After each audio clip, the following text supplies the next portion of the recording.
Remi Kristiansen.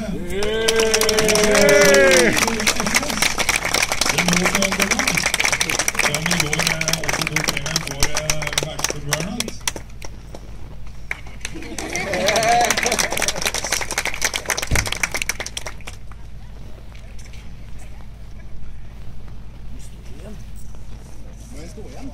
Og så det vinneren. Ja, da han stoppet han, for nå brukte det for lang tid. Sånn det med litt spesielle konkurranseavdeling. De samles på stripa. Vinneren Leila Katz! Og kolleger som drar med flokka på seg. Den har da tydeligvis bolta på plass på et vis. Og hun sto før, det ble vel i semi det da. Og jeg pratet om at jeg får ikke